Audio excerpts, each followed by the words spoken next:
Hello everyone, I hope you all are doing fine. And guess what? Today we are starting our unit first teaching aptitude and I hope you all are ready. So overall we're gonna have like 7 sessions, and in that 7 sessions we will be able to cover everything about teaching aptitude. And along with that we are also gonna discuss about all the PYQ, especially the analysis, right? So let's get started, right? So first of all, in that particular session we're going to talk about definitions of teaching, and then we're going to talk about nature of teaching, along with that concepts of teaching, objective models and levels of teaching, which is quite important, and in exam they ask question based on that, right? So let's talk about the first thing in teaching, the definition of teaching, right? So teaching in simple terms is all about sharing knowledge and guiding someone to learn, right? It's like a team effort where the teacher is the coach and the students are the players. The teacher's job is to help students understand things, kind of like showing them how to ride a bike or solve a tricky puzzle, right? And teachers use different ways to explain stuff, right? Show that everyone in the class gets it, right? And if you know what is teaching and what do you think about teaching, you can write in the chat box, right, or comment box. So let's move on. Think of teaching as a conversation where both the teacher and the students learn from each other, right? It's not just about reading from books, it's more about working together to figure out, things. The teacher and students have their own goals, and the whole point of teaching is to help everyone reach that particular goals, right? Different people have their own ideas about what teaching is, but remember, one common thing is that it's about preparing students to stand on their own 2 feet in this real world, right? So when we talk about the teaching process, it's like a triadic process. Remember that, where there are three important parts. Remember, in one exam they asked about that particular thing. So the teacher, the first part is the teacher who does the teaching, right? And then we have the students and who do the learning, and then we have subject matter or the stuff that's being taught, like math, science or history, right? So all these three parts work together to make learning happen. Now let's talk about the nature of teaching. So teaching and learning are like two peas in a pod. Remember, they go hand in hand. When you teach, you're not just throwing information at the students, you're really trying to make a positive change in them. It's all about sharing knowledge and showing them how to do stuff, right? Helping them get the hang of things through examples or their own experiences, right? And guess what? Learning never stops, guys. It's an endless journey of getting smarter and more knowledgeable, right? When you teach, you're doing more than just sharing facts, you're helping people understand and develop new skills. So in teaching, it's like having a conversation where everyone kind of swaps ideas and learns from what others have been through, right? It's a well planned journey where the students and teacher or the curriculum, everything like set up just right to hit the specific goal that you are trying to achieve, right? Basically teaching is all about doing everything you can do to educate other in all sorts of ways. So now guys, let's talk about the concept of teaching, right? So teaching basically means, we know, right, showing someone how to do something. It's like when you know something cool or important, you share it, right, with someone else. And according to John Adam, teaching is a kind of two-way street. It's about the teacher and the student interacting. But if you look at in a broader sense, it's more like three-way interaction, right? It's not just about the teacher and the students. It also, involves what they are learning about, the curriculum, or what society expects them to know.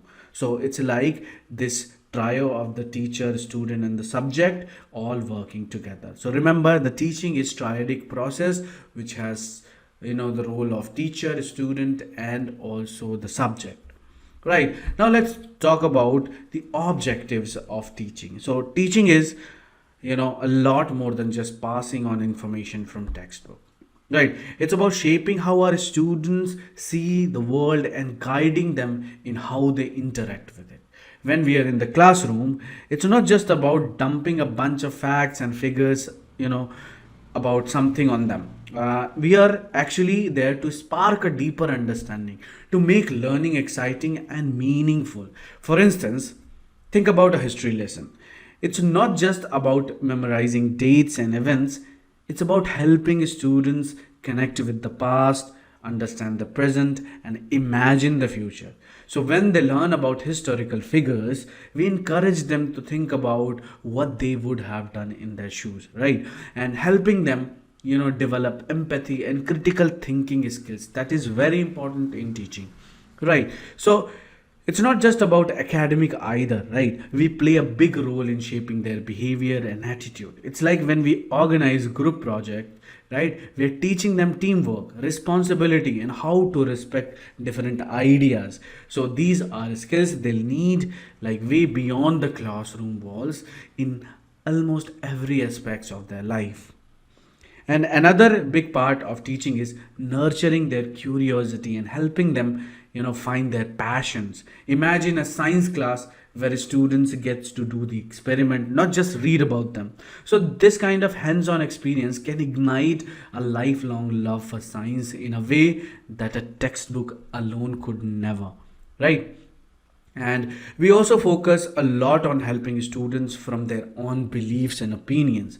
It's about encouraging them to ask questions, look for answers, and not just take things at face value. For example, during a literature discussion, instead of telling them what to think about a book, we ask them what they think and why. And this way, they learn to trust their judgment and express themselves confidently, right? And lastly, a big goal of teaching is to prepare them to be active, capable member of society. It's about giving them the tools to succeed, not just in test or any exam, but in real life. We are helping them to become the kind of people who can work well with others, solve problems, and contribute positively to their communities. Right. So, in summary, teaching is a multifaceted job, guys, and we are equipping students with knowledge, yes, but also with the skills, attitude, and outlook they need to navigate and contribute to the world effectively, right?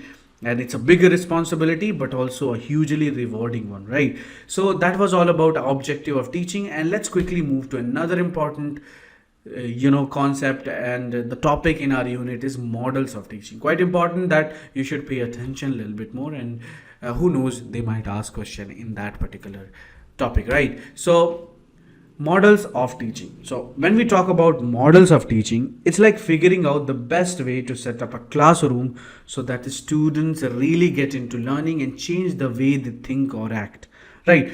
Think of pedagogy as teaching kids or people who need a bit more guidance, right? It's all about helping young ones or those who rely on others to learn, right? So that is pedagogy. Anyway, we'll talk about all in details in our next slide. So Andragogy, on the other hand, is for grown-ups who can manage their own learning. They are the ones steering the ship, right? And then there is the school term Heutagogy, which is all about learning by yourself, totally self-driven. And here is the first model that we're going to talk about is the pedagogy model of teaching. So let's talk about the pedagogy model of teaching. So this is when you're teaching kids or teenagers. Remember, so here the learner kind of depends on someone else, like the teacher, to decide what to learn, how to learn it, and when it's time to learn, right? So the teacher is like a knowledge DJ, figuring out the best ways to get all that information into the student's brain, right? Even when there are tons of resources around, but we have to be particular about it, right? So the main point is to learn stuff that helps you move up to the next level, like grades or classes. So it's all about what the curriculum says, right? So the teacher follows it like a roadmap, making sure everything is in the right order and makes sense for the subject, right? And this is also called rote learning, so you should remember that. So the student don't really get to call the shots on what they learn, right? They're more like passenger on a learning journey, and the teacher is what? He's the driver, right? So the push to learn usually comes from outside.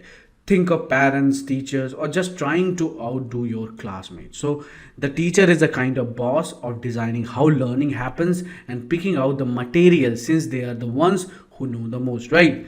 So pedagogy model is like that. Next, we're going to talk about Andragogy model of teaching, which is in simple word, what adults learning. So when it comes to that adult learning, it's a whole different ball game compared to the kids, right? Firstly, adults really like to take charge of their own learning, right? Most of the time. And they're not just there to be like spoon fed the information, they want to steer their own ship. This means they set their own goals and follow their own path to reach them, right? And it's more about self directed, goal oriented learning. And another cool thing about adult learning is how they bring their own experience to the table. They're not just relying on what's in the textbook, right? They're usually real life experiences, their own and those of others as a learning resource. This makes the learning more relevant and practical for them. Now, about the way adults learn is like super practical. Adults love methods like role playing, and simulations and self evaluation. These strategies help them to see how their learning applies in real life scenario, right? And also, adults are naturally problem solvers, right? They thrive on figuring out things, especially when they see a clear need to improve something in their work or daily life. So adult learning is very much like, task or problem centered, right? And instead of learning for the sake of learning, adult usually focus on what specific task or problems, and when they need help, they're more about seeking guidance rather than being told what to do, right? And they value a learning environment where there is a sense of collaboration, respect, and openness. And lastly, what really drives adult to learn is internal motivation, right? It's not about getting grades or external rewards. It's about the personal satisfaction they get. Things like increased self esteem, confidence, and recognition of their successful performance, these are the big motivators in them, right? So, in short, adult learning is all about using real world experiences, being self driven, solving practical problems, and learning things that have immediate use, right? It's less about the traditional classroom setting and more about personal and professional growth. Now we're going to talk about Heutagogy model of teaching, which in simple term called self-directed learning. So that Heutagogy or self-directed learning is pretty much like, taking the driver's seat in your own educational journey. Imagine you're on a road trip where you get to choose not only the destination but also the route you take to get there, right? It's all about learners being in control, making decisions about what they want to learn and how they want to learn it. And this approach views every new experience as an opportunity to learn something new, kind of like being on a constant adventure of, discovery. And in this model, you're not just responsible for your learning, you're fully in charge of it, right? Think of your teacher more like a guide who provides resources and support, but ultimately it's you who decides what path your learning, will take, right? And you're encouraged to be curious, to ask questions, and to lead your inquiry. And this isn't about following a straight, and predetermined path, right? Instead, it's more like wandering through a network of pathways where sometimes, the best learning happens in the most unexpected place, right? I hope you agree with that. Anyway, Heutagogy goes, beyond just solving problems. It's about being proactive in seeking out and embracing new experiences. It involves a lot of reflection, scanning, your environment for learning opportunity, interacting with others, and engaging in both proactive and problem solving behavior, right? And this way you're not just experiencing learning, you're actively incorporating it in your life through various internal processes, right? And what drives you in this model is the joy of being in the flow of learning and really knowing how to learn. It's about building self-confidence, creativity, and the ability to apply these skills in different situations, especially when we working with others, right? the end goal is what? To develop into a capable individual who is creative, well educated, and highly self efficacious, right? And this means being able to apply your competencies in unfamiliar situations and being effective in collaborative settings, right? So in a nutshell, Heutagogy is all about empowering you with DIY, like do it yourself, right, attitude toward learning. And it emphasizes curiosity, creativity, and collaboration, equipping you with the skills to navigate your learning journey no matter where it takes, right? So that was all about the models of teaching, guys, and we'll also talk about theories under these models in our next session. And today we are just going to talk about these introduction of these models, and also we'll talk about levels of teaching, right? Or in simple term, it is also called the cognitive interchange, right? So I hope you all are ready. Let's see it, right? So in the levels of teaching, we have memory level of teaching, understanding level, and at the end we have reflective level.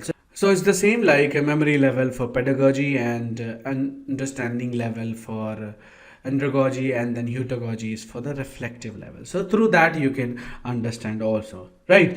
So teaching is all about helping others, learn and grow. It's a planned effort by a teacher who knows a lot about a subject to help a student, right? And the idea is to make a positive difference in how the student thinks and acts. So teaching and learning go hand in hand, and the ultimate goal is to develop the student's personality and skills, right? So when we talk about teaching, it basically happens at three different levels. So as you can see over your screen, we have the levels, right? And the memory level of teaching is what? This is like the basic level, right? It's mostly about remembering facts and details, kind of like when you memorize dates for a history test or formulas in math, right? So it's also basically called rote learning, so you should remember that. Then the next we have like understanding level, and this goes a little bit deeper, right? It's not just about remembering stuff but also really getting the meaning behind it, right? So it's like when you not only remember what you read in a book but also truly understand the concepts and ideas. So that is your understanding level. Next we have reflective level, and this is the most thoughtful level, right? It's about reflecting on and thinking deeply about what you have learned. And it's like when you not only know the facts but start questioning and thinking critically about them, forming your own ideas and opinions, right? Now we're going to talk about these level in detail so you'll understand more, right? So first is like memory level of teaching. As I told you, memory level of teaching in a nutshell is like the basic, approach to teaching. And think of this as the ground floor of a building, right?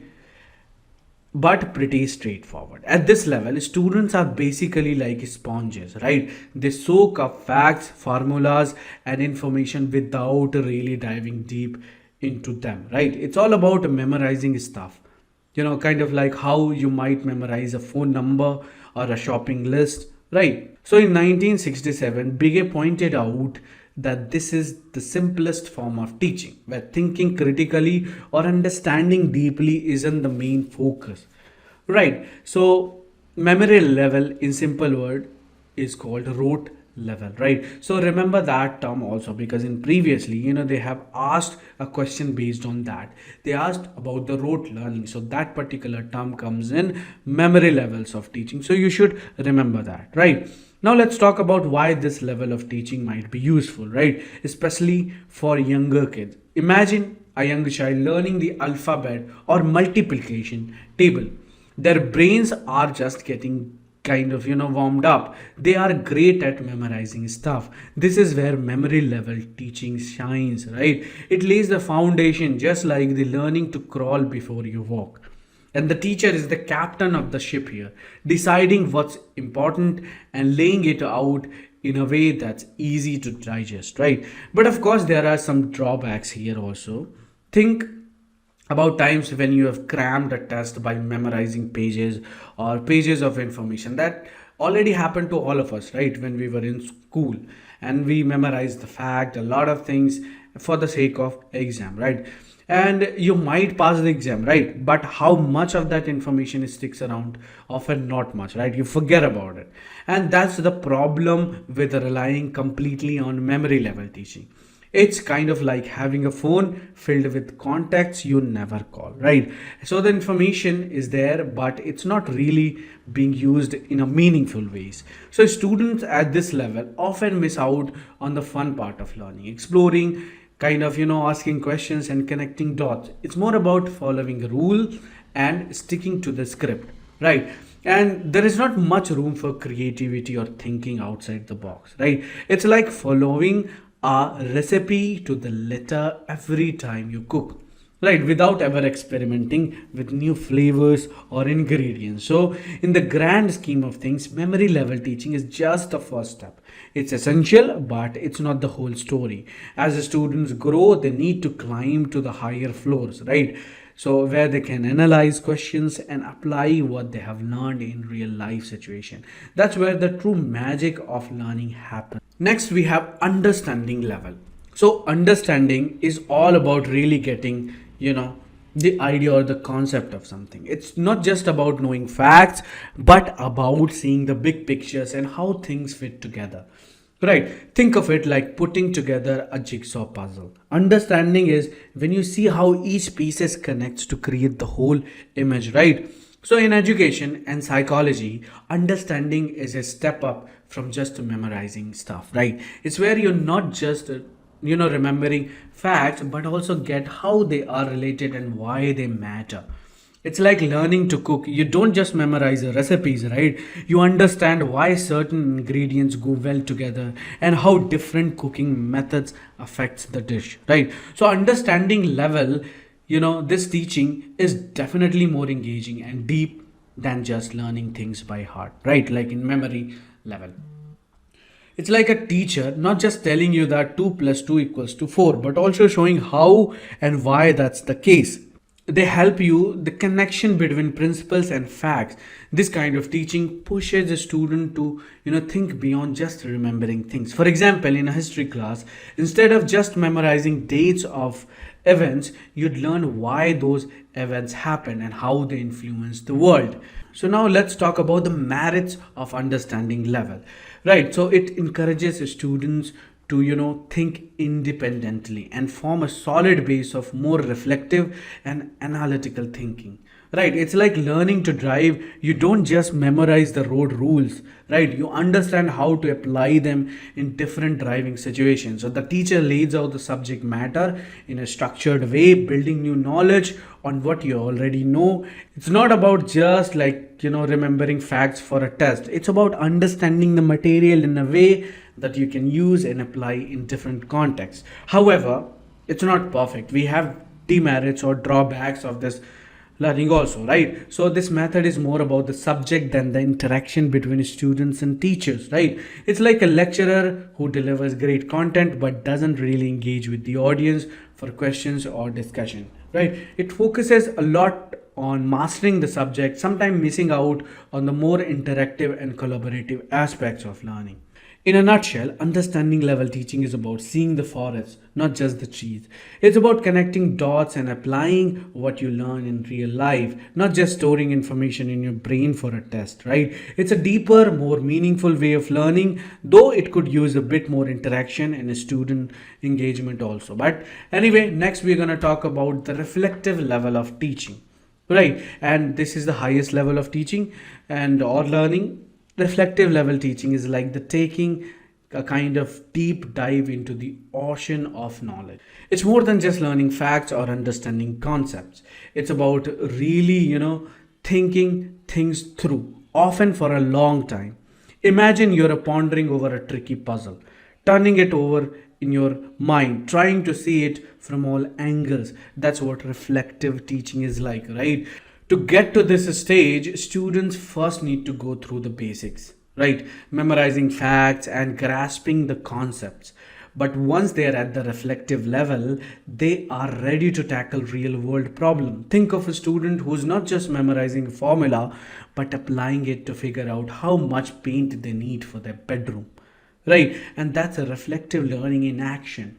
They're not just learning, they're applying their knowledge and critical thinking skills to solve practical problems. So, at this level, the teacher's role is more like a guide than a lecturer. They're not just there for spoon feed information, but to encourage students to explore and develop their talents. It's a more democratic approach to teaching, where students' ideas and thoughts are valued and nurtured. The students are at the center of learning process, actively participating and using their information to solve problems. Think of it like a group of young detectives, each using their unique skill to solve a mystery. Reflective teaching is especially great for older students, right? It's learner centered, which is like the focus is on the students and their learning journey. It's not just about what the teacher knows or the subject matter, right? It's about the students' interaction with the material, the teacher, and each other. For example, in a history class, instead of just learning dates and events, students might debate the causes of a historical events, bringing in different perspective and forming their own opinions, right? However, this approach has its drawbacks. It's not the best fit for younger kids or beginners, right? It works best with the students who are mentally mature and ready for such deep thinking. Also, since the material isn't always pre-planned or organized in traditional way, students might miss out on a comprehensive understanding of the subject. It's like going on an exploratory hike without a map. Exciting and insightful, but you might not cover all the trails, right?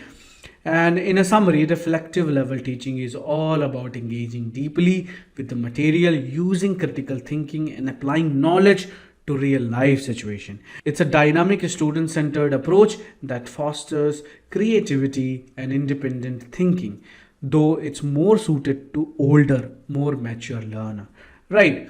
So guys, that was all about the different level of teaching, and in our next session we're going to talk about learning and teaching approaches and theories. Very important, because one question will definitely come in the exam, and previously they have been keep asking about the models of teaching and also the theories and approach. Very important, because they last time they have asked about this Skinner theory. They also talked about these classical conditioning, then operant conditioning, and another like cone of experiences, and Howard Gardner's multiple intelligence. All these stuff they have asked about it. So in that perspective, our next session is quite important that you should attend, and I promise you that after that session you will be able to answer one question. So guys, I'll see you in our next session. So be there, and bye bye and have a good day.